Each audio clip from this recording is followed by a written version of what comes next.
Actualidad, espectáculos, negocios, deportes, todo en TV Radio Miami, la nueva televisión.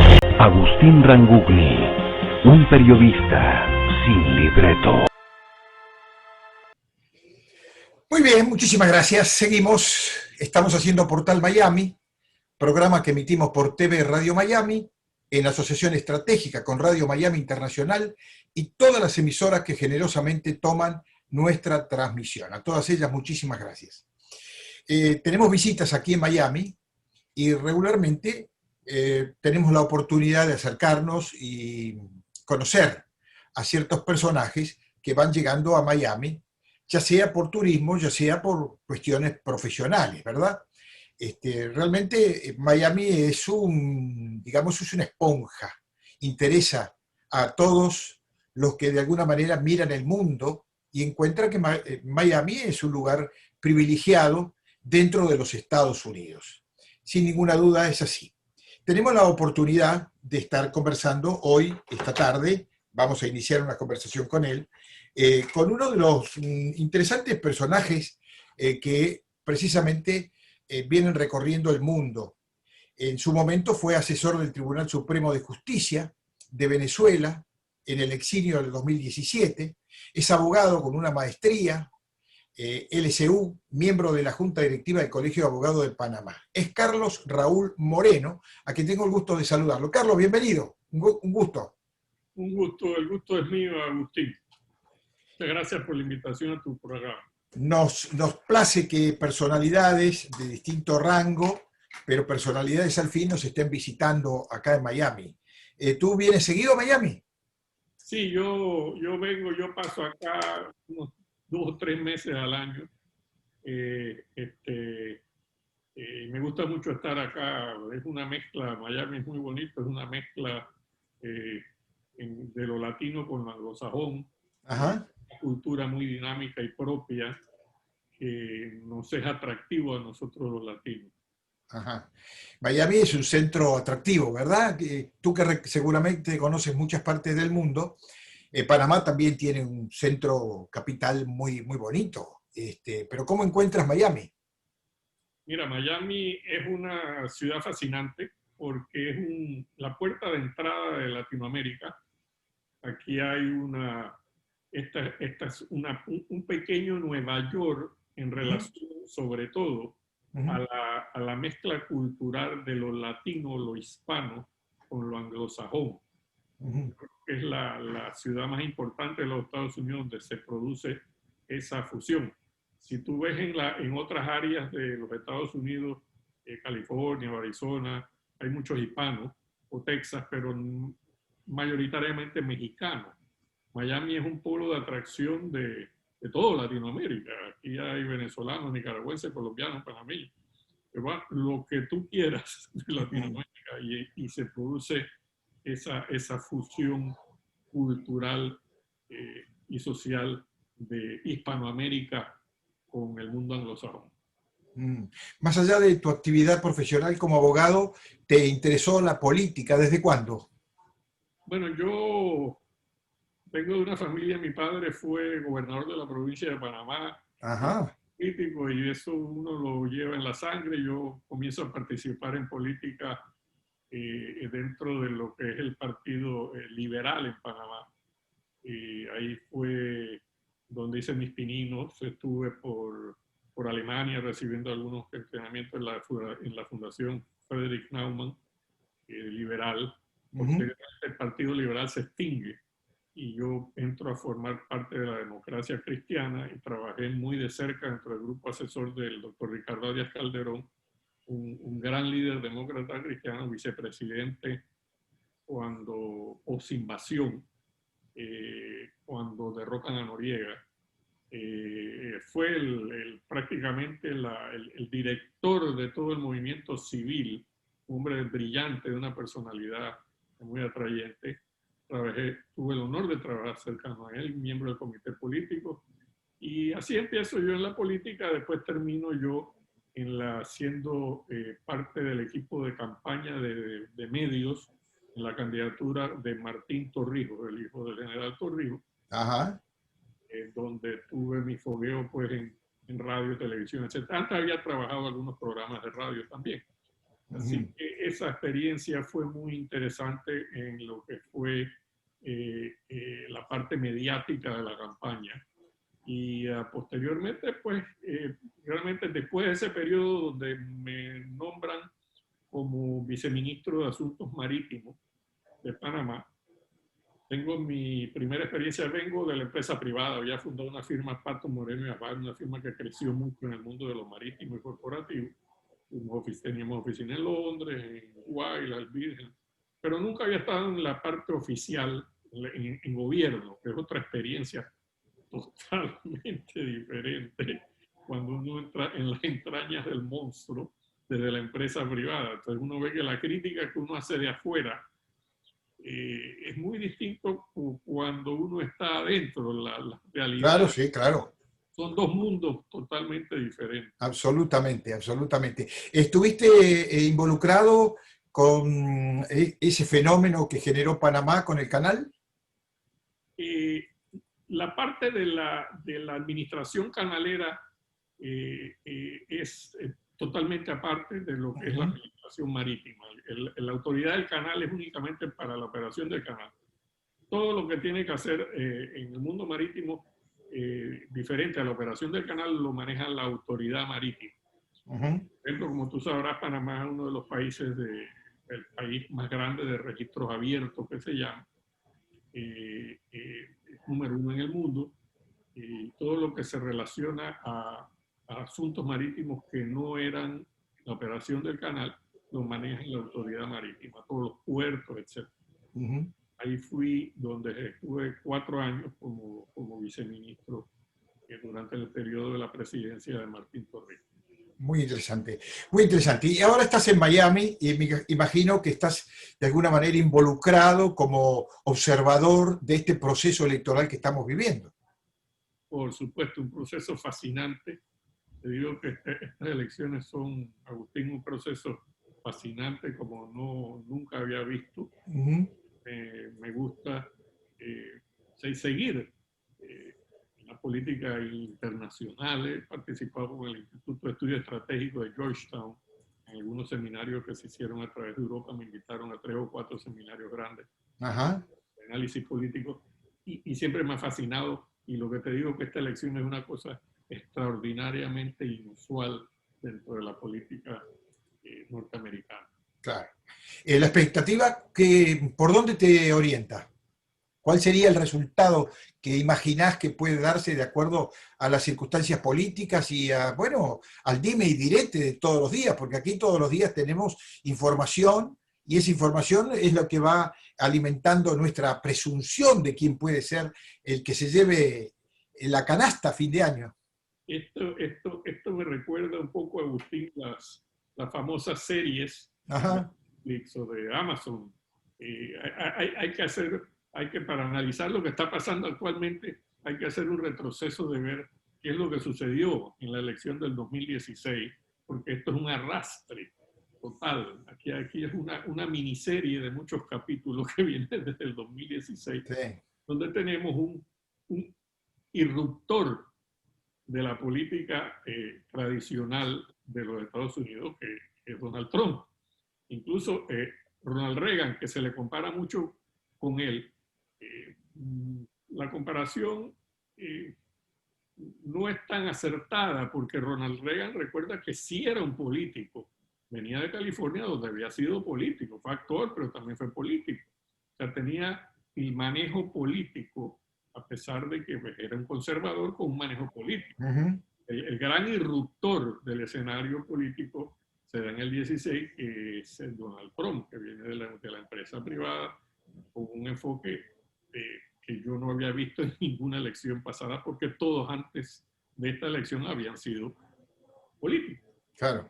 Así que llegamos a el momento donde tiene que venir la reelección de Donald Trump con estos antecedentes que te acabo de decir, y se está presentando un escenario sumamente interesante y conflictivo. Realmente yo nunca había visto el nivel de conflictividad.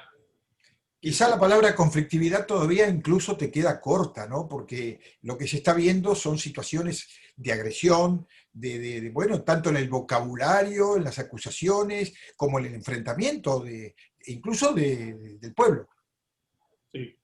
Aquí eh, eh, me preguntan mucho de mis amigos y en los análisis que hago, ¿qué opino yo de que si Trump es el culpable o que si son los demócratas culpables? Yo digo, cuando me preguntan a mí la raíz del conflicto social y político que está viviendo esta nación, yo le digo que es un poco como de ¿qué fue primero, el huevo o la gallina?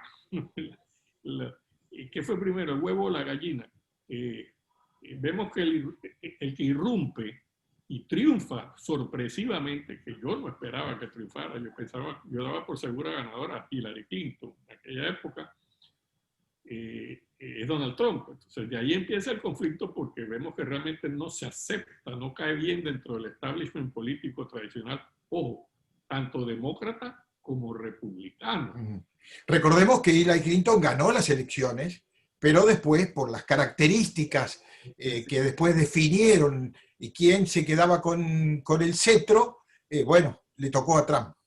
Claro, porque el sistema de colegio electoral, que muchos detractores dicen que es una aberración, pero otros le encuentran mucho sentido, yo encuentro sentido. Me parece que toma en cuenta una gran, porque si aquí no hubiese un sistema electoral de colegio, Agustín, únicamente habría que disputarse 4 o 5 estados en las elecciones.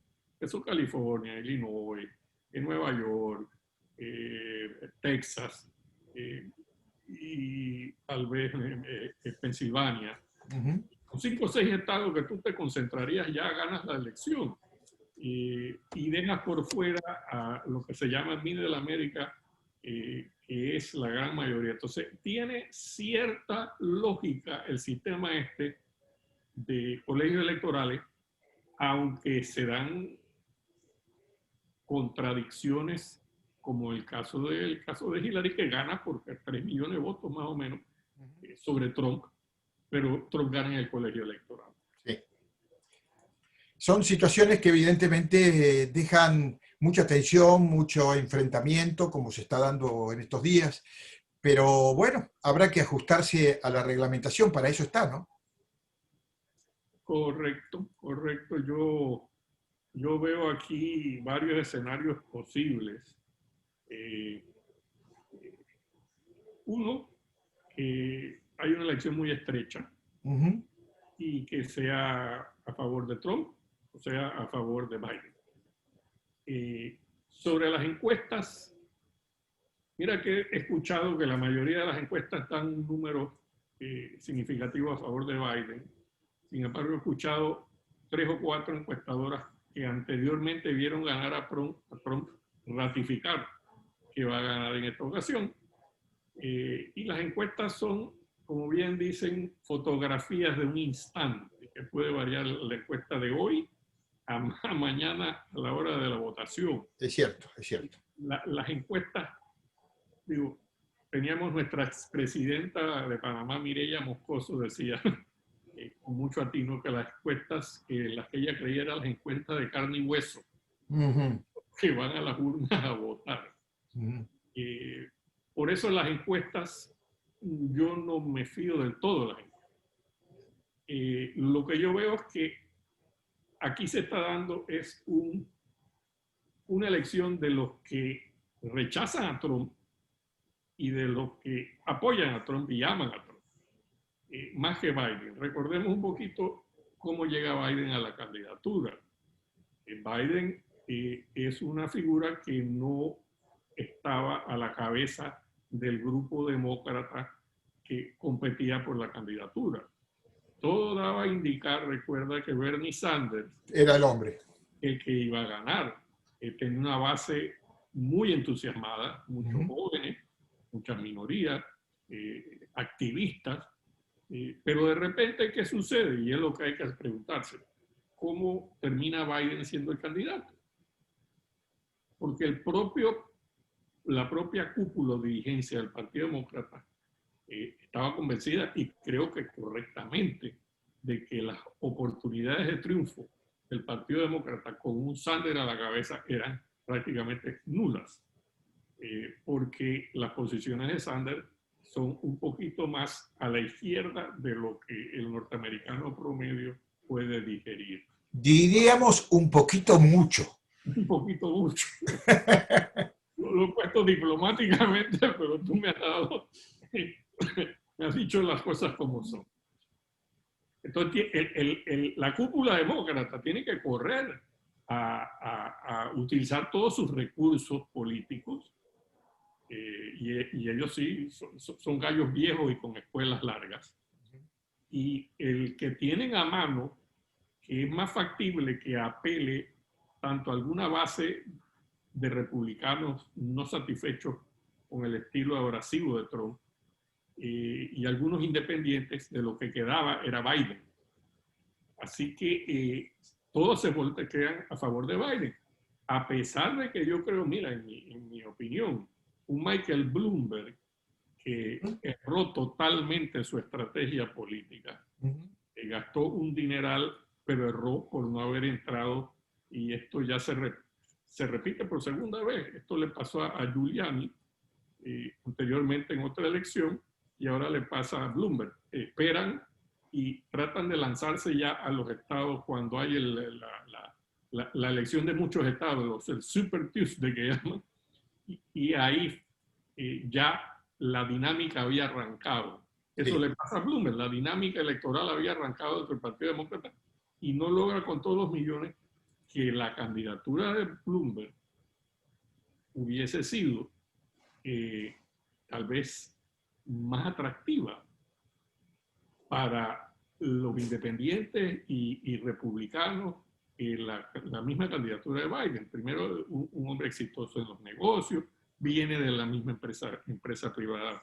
Es decir, tenía rasgos más cercanos a Trump, sin llegar al estilo abrasivo de Trump. Hubiese sido una candidatura donde Trump hubiera estado en muchos mayores problemas que lo que está ahora con la candidatura de Biden. Pero bueno, termina Biden porque es el que echan mano la cúpula demócrata con buen tino para poder tratar de derrotar a Trump.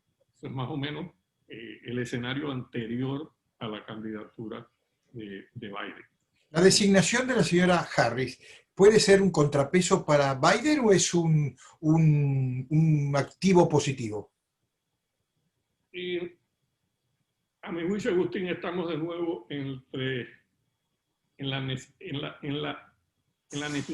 que tuvo Biden de escoger a alguien con un perfil específico. Y dentro de las posibilidades de ese perfil, tenía que ser mujer, tenía que ser minoría, preferiblemente afroamericana o parte afroamericana. Dentro de ese perfil, la persona con menos, que se parecía menos a Bernie Sanders, era Kamala Harris. Así que tiene que escoger Biden a la persona que sería más potable para el norteamericano promedio en un momento dado, a pesar de que la acusan que es liberal, que es izquierda, etcétera, etcétera, etcétera. Pero de las posibles candidatas que había, yo creo que fue la elección que le quedó a Biden hacer. No tenía más otra opción que ella. En ese sentido, te digo que no tenía más opciones. Las otras posibilidades hubieran sido más dañinas para Biden. Estamos ante una situación de ir conociendo a partir de mañana ya los primeros datos electorales. Por supuesto, sabemos que todo esto es el prepartido y luego se define en el colegio electoral. ¿Tú ves alguna ventaja para uno o para otro en el colegio electoral que ya de entrada nada más empieza a tener ventaja? Yo quisiera tener una bola de cristal para hacer una predicción a lo mago. Pero es muy difícil. Yo creo que la elección va a ser apretada, aunque no descarto para uno o para otro, aunque no descarto la posibilidad de que haya una sorpresa de una elección no tan apretada, y en cuyo caso yo veo que sería más bien a favor de Trump que de Biden. ¿Y por qué? Por lo que yo estoy viendo en el terreno. En el terreno, la base de Trump se encuentra muy energizada, con gran capacidad de movilización, y no he visto el mismo entusiasmo en la candidatura de Biden, principalmente por dos cosas. Por la estrategia política de Biden de enfatizar en la problemática de salud del coronavirus y presentar una campaña pública restringida a reunir gente. Eso es parte de la estrategia política. Que también le viene muy bien porque ciertamente Biden no tiene el discurso abrasivo, la capacidad de movilizar con entusiasmo y emoción a la masa, como sí tiene Trump, como buen orador que es. Tú ves la diferencia entre uno y otro. Así que si se da una sorpresa en este tercer escenario que te estoy describiendo y de lo cual estamos hablando, podría ser, yo tiendo a pensar que sería una sorpresa a favor de Trump más que de Biden, si hay un número que lo separe bastante en cuanto al voto popular. Bien, Carlos, que queda no queda otra que la expectativa de esperar, de ver cómo suceden los acontecimientos. ¿Tu corazoncito tiene alguna preferencia? Bueno, yo tengo una dicotomía en lo que yo pienso. Ajá. Mira, a mí no me gusta, como a muchos norteamericanos, el estilo de discurso de Trump. Es un discurso realmente poco presidencial, como hemos estado acostumbrados a ver. Es un discurso que crea controversias. Puedo entender que ha sido acosado, porque es verdad, ha sido acosado por un rechazo desde el día 1 a su elección. No se aceptó su triunfo y no creo que en los 4 años que hemos visto se ha aceptado por el hecho de que hemos visto que sí. El Russiagate, 3 años investigando un fiscal independiente, Mueller, 40 millones de dólares en investigación que no llegó a nada. Inmediatamente que se sale de eso se cae en el Ucrania Gate, que es muy mal elaborado y estructurado jurídicamente. Entonces hemos visto una serie de ataques no usuales dentro de la política norteamericana contra la presidencia de Trump. Que esto sea lo que hace que él tenga un discurso confrontacional y abrasivo, no sé, pero él es así normalmente, pero de que esto lo ha exacerbado, sí lo ha exacerbado. Sin embargo, yo trato de eliminar la personalidad de Trump y yo voy a los logros. Yo veo unos logros muy positivos que me gustaría se mantuvieran, ya bien sea que los mantuviera Biden o los mantuviera Trump. Por ejemplo, yo veo el logro de en política internacional y en defensa.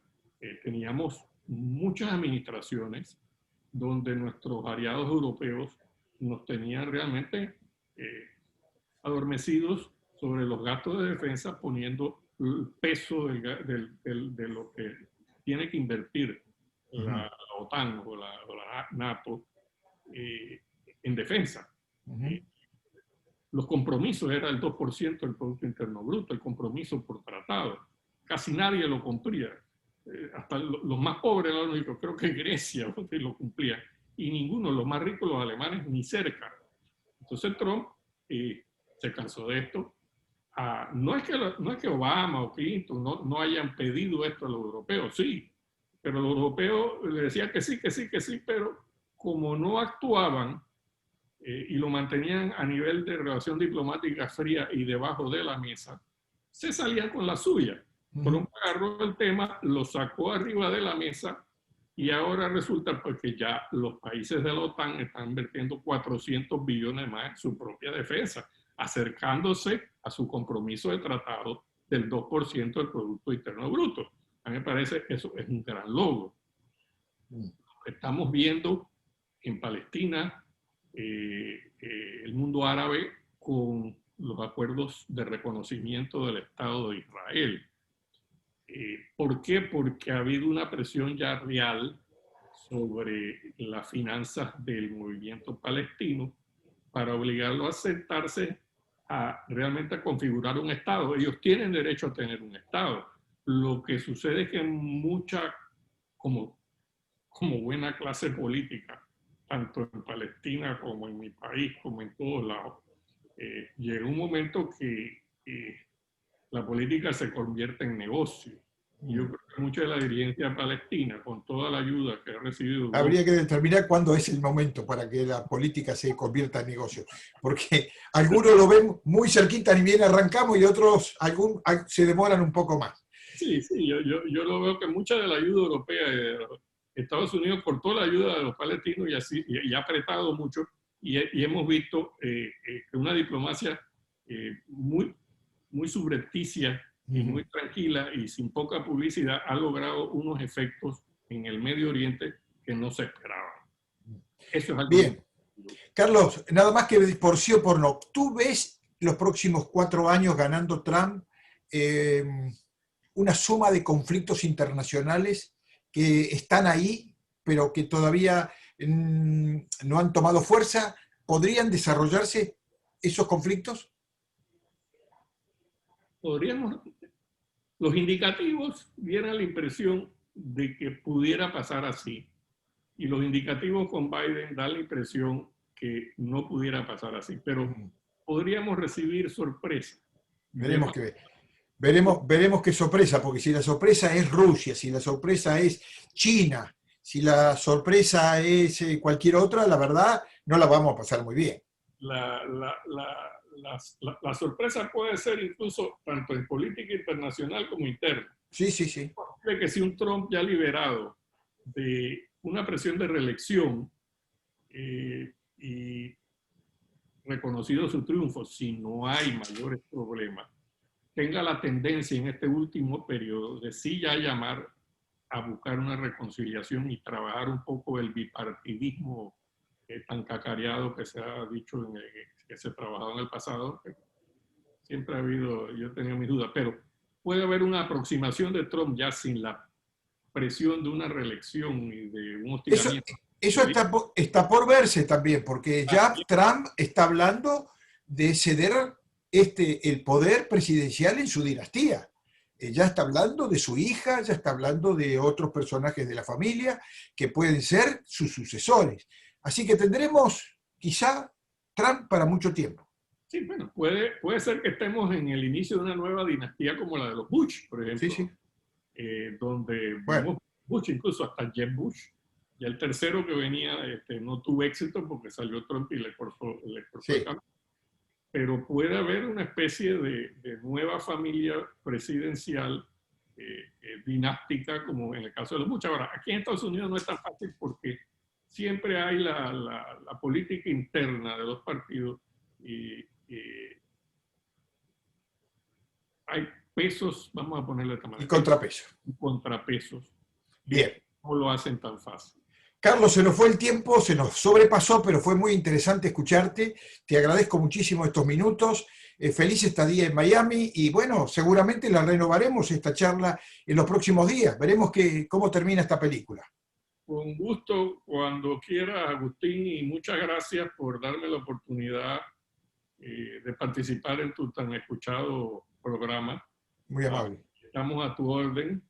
Y vamos a esperar que todo esto se lleve la fiesta en paz, porque como te hacía un comentario fuera del programa, el mundo necesita de una estabilidad en los Estados Unidos, porque si aquí Estados Unidos se resfría y estornuda, de una u otra Qué forma pulmonía. nos afecta a todos. Claro. Desestabilización geopolítica, Sin duda. económica, etcétera. Así que esperemos que el que gane sea el que gane, se admita que ganó y se trate de volver al bipartidismo civilizado que hubo antes de Trump. Así es. Ambas partes tienen que tomar en cuenta eso. Carlos Raúl Moreno, muchísimas gracias. Feliz estadía y hasta pronto. A la orden. Hasta luego. Gracias. Nosotros hacemos la pausa y venimos enseguida.